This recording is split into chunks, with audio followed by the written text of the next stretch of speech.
So guys, you've probably seen me before. My name is Sean Patrick. I am an active duty combat veteran, a current first responder, but I also run a small airsoft team in Sacramento.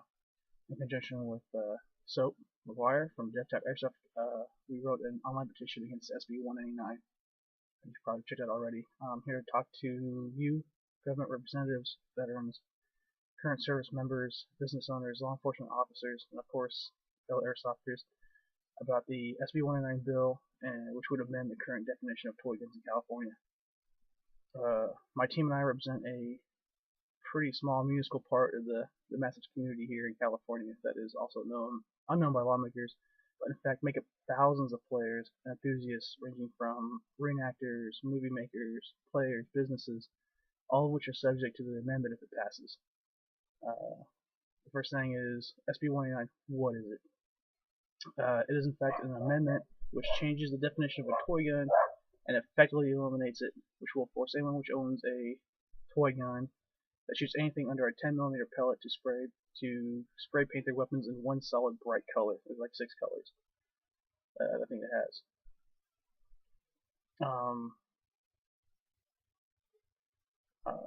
If not, you are subject to, I believe it's a $10,000 fine for each weapon. There's no grandfathering, meaning just myself would incur, I think it'd be about a $100,000 fine, and it eliminates the action sports genre to just basically paintball and laser tag. Next up is, what's the big deal? Paint your gun. It's not the player's guns. The new amendment blankets everything under 10mm, which would even include movie props. Retailers would have to import clear or solid painted guns, and manufacturers are not going to make Cali friendly guns. They're not going to, E-Vike and those guys are not going to sit there or the manufacturers themselves, which are all China, Taiwan, Japan, are not going to make guns specifically just for this one state. They're going to have to find some other way, which is basically going to ruin airsoft for us in California. Retailers would have to import clear or solid painted guns, and manufacturers are not going to make Cali friendly models because honestly there's plenty of other states they can sell to besides California. Which sucks is California is home to not only the biggest airsoft retailers in the world, Airsoft GI, E-Vike, that has their store in Alhambra, but also the world's biggest indoor arena with a game pod in Antioch, which me and my team play at a lot.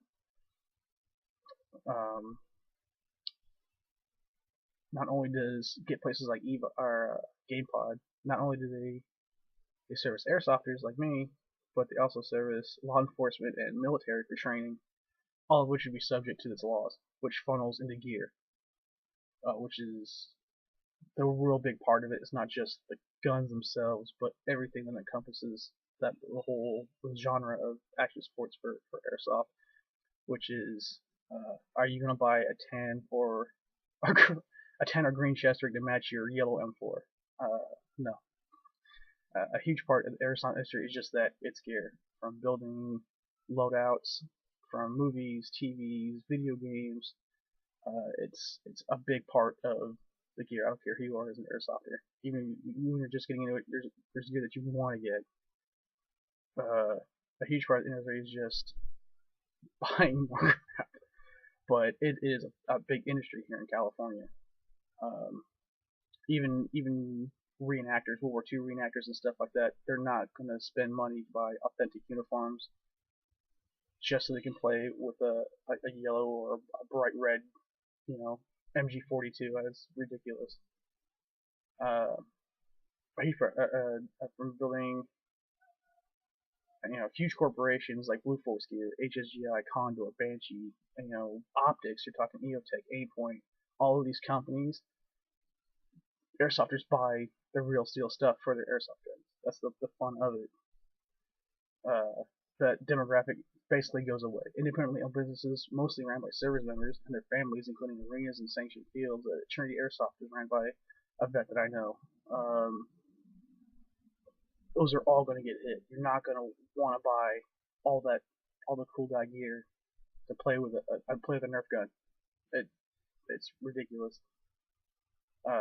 no one's gonna buy a $400 EOTech to play with a bright yellow Jeep 36 or anything like that. All of the local military surplus stores benefit from the airsofters and the action sports guys. I go over here to the local surplus store, who's also friends with the guy that runs Ukiah Field. So I buy my uniforms from buy stuff from the military surplus store, and then I go to Ukiah Field and I go play.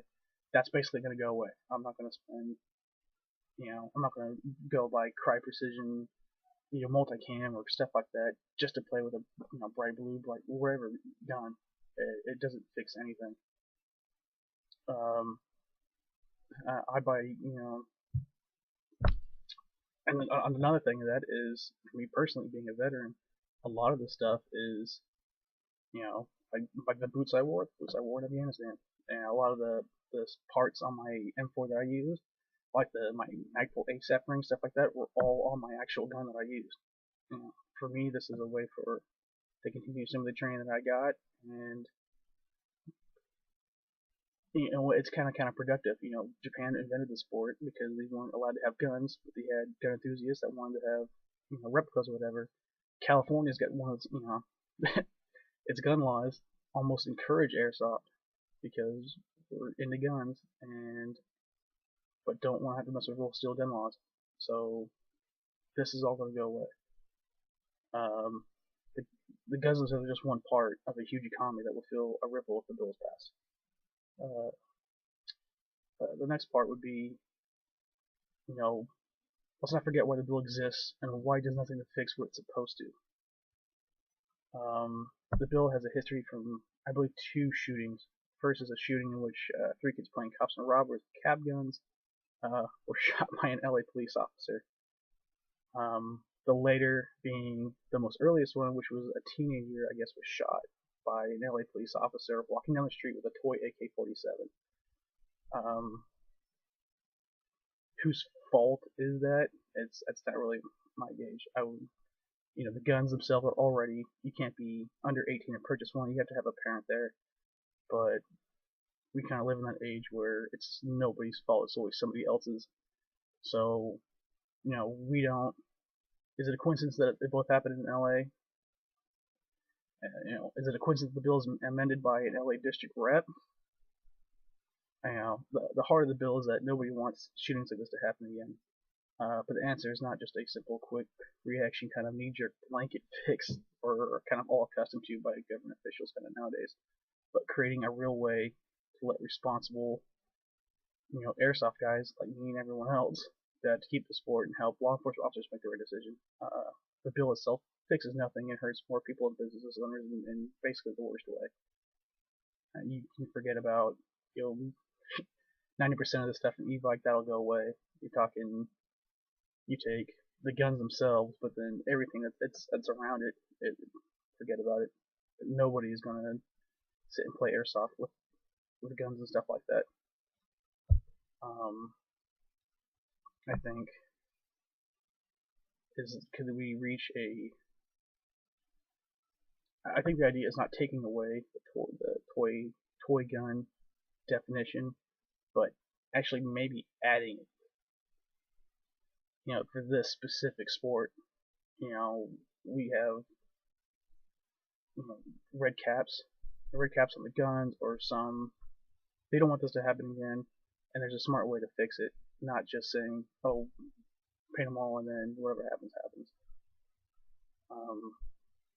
I would say make it so that Britain's got their thing, they got Yukara, where the guns have to be painted a color unless they're registered.